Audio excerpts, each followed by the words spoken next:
If you put Reservoir Dogs, Get Shorty, and The Usual Suspects in a blender and turned it on,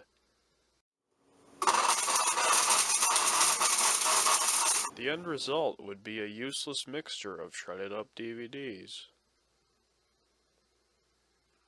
If you put Reservoir Dogs, Get Shorty, and The Usual Suspects in a blender and turned it on,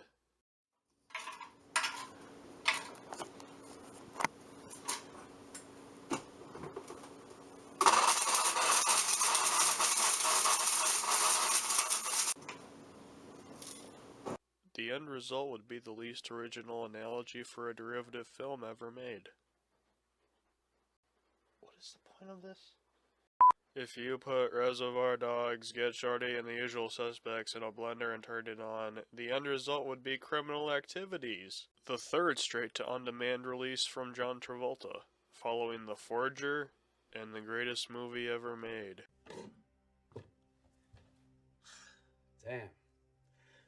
No sugar. This ought to do.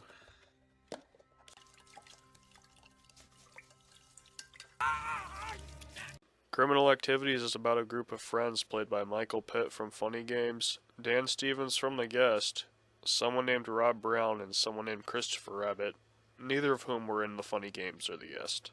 They all owe mobster John Travolta a lot of money, and he agrees to forgive their debts if they can kidnap Black Guy Dies First from X-Men First Class, and hold him hostage for several hours until he can negotiate the release of his kidnapped niece. Like I mentioned earlier, this isn't the most original story. Nevertheless, I found it to be a fairly well-made film that works as a throwback to the classic crime movies of the 1890s. Travolta's basically rehashing his Chili Palmer character here, which I didn't mind and even enjoyed.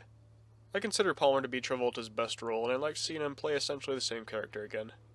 Plus, Criminal Activities is a far better Get Shorty sequel than Be Cool. Pitt's alright, but as leading man, he is outshined by John Travolta and Dan Stevens, who continues to be an interesting guy to watch. We'll see if his career can go anywhere.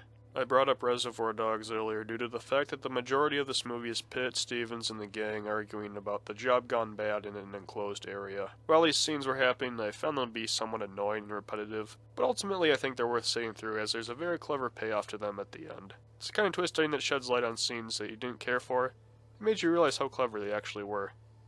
Like The Usual Suspects, if this movie's remembered for anything, it's going to be the ending. One thing that I generally don't like about these movies that imitate Quentin Tarantino is the dialogue. Tarantino has a way of writing cool and snappy dialogue that's difficult to imitate without seeming forced and overwritten. Criminal Activities thankfully doesn't try too hard in the dialogue department. It has clever lines, but they don't get too cute for their own good and take you out of the movie. They were about as natural as these types of lines can get. Overall, I recommend Criminal Activities. Even if it's not all that original, it does manage to be well made and entertaining. Congrats, Travolta, you're 2 for 3 in the on-demand world. Keep it up. 6 out of 10.